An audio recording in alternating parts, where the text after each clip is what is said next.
Spoke earlier to One Nation MP Barnaby Joyce and began by asking him about the protests. Well, they're not interested in politics. They're following instruction from a socialist clique that has basically given instruction. I don't think if you'd gone to those students 4 weeks ago and said, explain to me the policies of the Labor Party, the Greens, One Nation, in a proficient form, so much so that you would actually go on strike, I don't think you'd have much luck.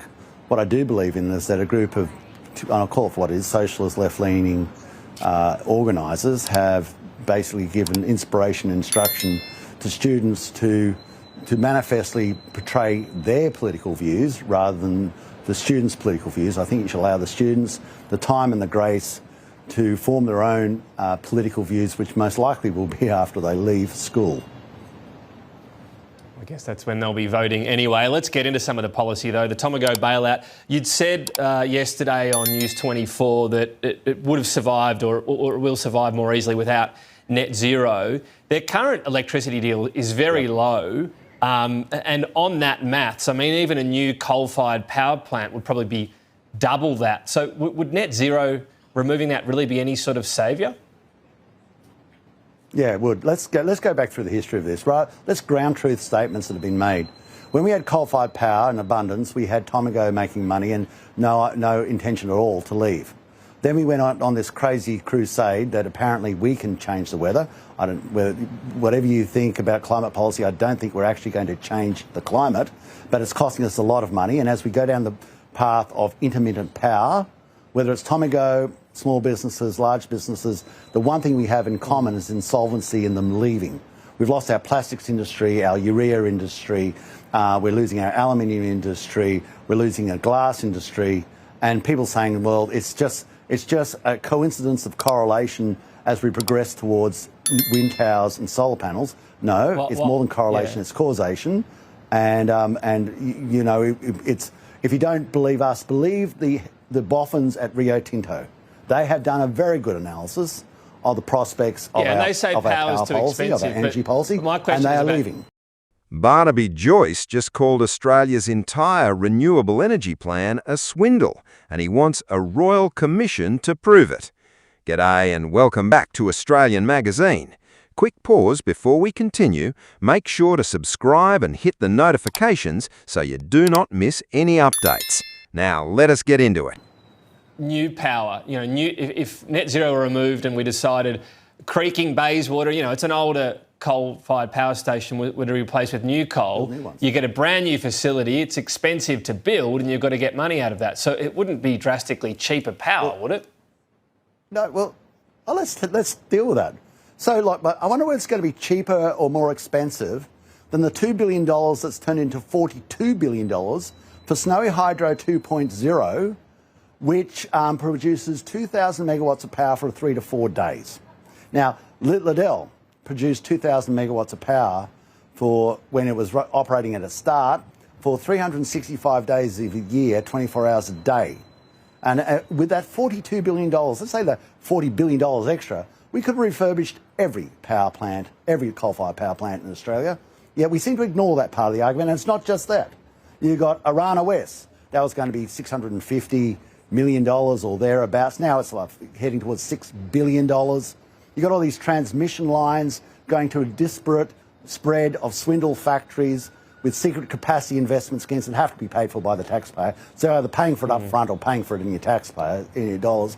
They have to get a return. You'll have to pay for that. Remember, a lot of the cost is actually transmission costs. So what are we doing? We're building, tens of thousands of kilometres of new transmission lines. The whole thing is a fraud. It's a swindle. And at the end, I hope we get a Royal Commission and we can get the truth out of this and people can explain how they ripped the Australian people off for so much. All right, my point was more about comparing it to new coal. But look, there's a few things I want to get to. One is on... Well, you could compare it to new I've heard a few different I'm happy to take the money from Snowy Hydro 2.0 and build new coal power stations. Look, there's no doubt Snowy Hydro 2.0 has gone... There's your problem fixed. Yeah, it's gone way over budget. I don't think that would be put forward as an exemplar, but it's fair enough to put the comparison up. A few different answers from One Nation about putting policies through the Independent Parliamentary Budget Office. Will all major policies go through the PBO? That's no cost to your party to put them through there? Well, obviously we'll be utilising the PBO and that's our intention. Obviously, the PBO has to have the capacity to put them through. Imagine when other parties are putting through their policies as well. And, we wouldn't have to lean so much on other things if what we have is this game where the Labor Party, rightfully so, because of our polling, plays us as a major party, so does the Coalition, I understand that. But they know full well that we don't have the resources that they do, like the Labor Party with their 480 support staff and the Coalition with their near 90 support staff, and I think we've got 4.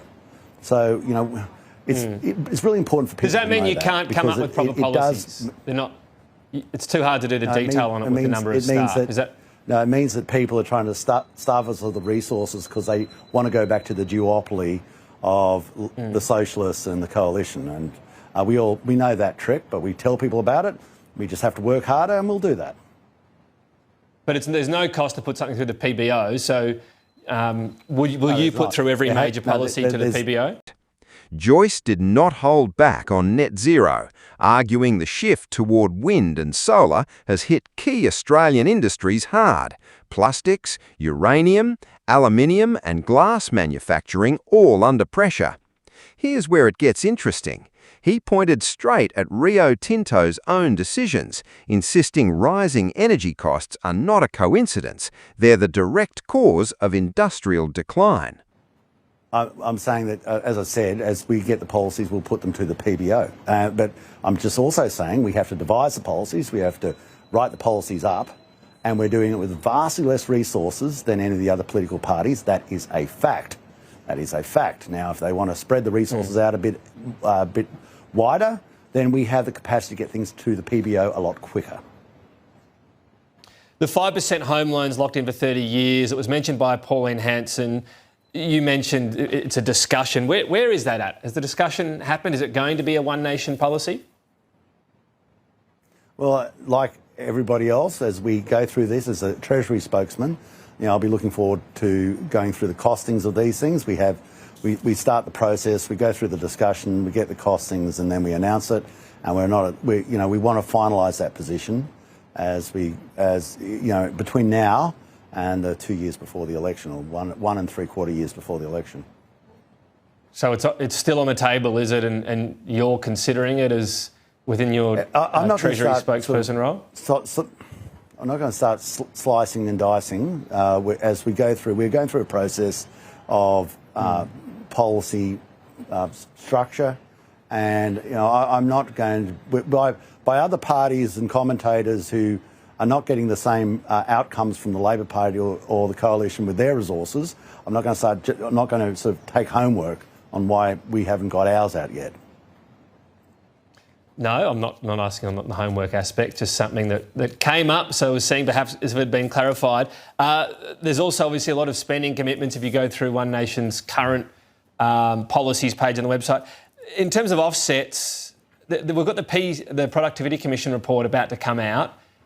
If it, as expected, talks about a lot of Commonwealth money being spent to prop up the GST deal, the favourable deal towards WA, is that something that should be looked at in your view? Well, I'm not. We all know how contentious and cantankerous the GST deliberations are, and that is an issue that also has to go hand in glove with One Nation people across the states. We also have, we talk about savings. Of course, we've said we'll get rid of, and it's very unpopular amongst some, get rid of the Climate Change Department, get rid of climate change policy. We got no line of vision whatsoever on how much these capacity investment schemes are costing the Australian taxpayer, because they're secret deals that nobody wants to look under the bonnet of. But they go as well. And undoubtedly, as you get a greater stringency, a drier perspective of economics, where we believe that exercising the assets on the balance sheet, which are primarily small business, you're going to get a better outcome on your P&L. I know the budgets don't take into account second-tier effects, but if you get cheaper energy out there, you're going to have people making more money, you're going to be earning more taxes, you're going to be getting more revenue. But on the WAGs... But here's the thing. Joyce says Snowy Hydro 2.0 has ballooned from an initial $2 billion all the way to $42 billion, while only delivering full output for 3 to 4 days a year, far less reliable than the now closed Liddell Power Station it was meant to replace. That's not even the crazy part. He also flagged the proposed $6 billion Interconnector West transmission upgrade, arguing transmission costs are the hidden expense nobody talks about when energy bills keep climbing. T, you called it contentious. Is it something you should be looking at? I'm not going to even start suggesting what outcomes of that, because I've been around long enough to know that you don't. Will you look at the review when it's out? Bear. And well, of course pour we'll over it review, and see what but it's got to say? there's no problems. Okay. Well, of course we'll look over it, but that's not making a decision about what you do about it. Okay. No, it's not. Fair enough. Okay. Look, you always front up to interviews. You've done that for many years, good days, bad days, a lot of organisations. One Nation banned 3 media organisations from its Victorian campaign launch. Well, you can judge if it's a good or a bad one, and so can the viewers. Will you commit to not banning media organisations from your news conferences, including on election campaigns?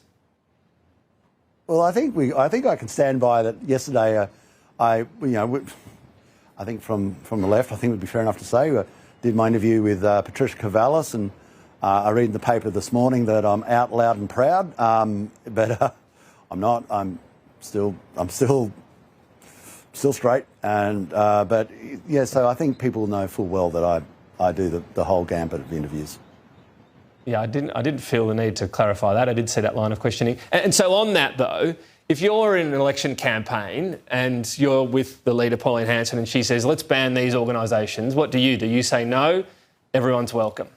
That's a question for Pauline. I mean, Pauline and I work very, very closely. We get along very well, but we're not replications of each other. We've both got our approaches. And I think there are some issues there which really do need to be addressed. The statement, and I brought it up yesterday on the ABC, for instance, talking about murdering a lady and making her into a sausage, and then having to wait 18 days for Hugh Marks to come out and sort of, give a sort of a 60% retraction of it, does not endear yourself to a media outlet. And they've got to realise you just can't do that and be taken seriously. Okay. There were 3 organisations banned. So when you alluded to Pauline Hanson's decision, are you saying if you held a news conference with her and she decided to ban organisations, you'd be okay with that?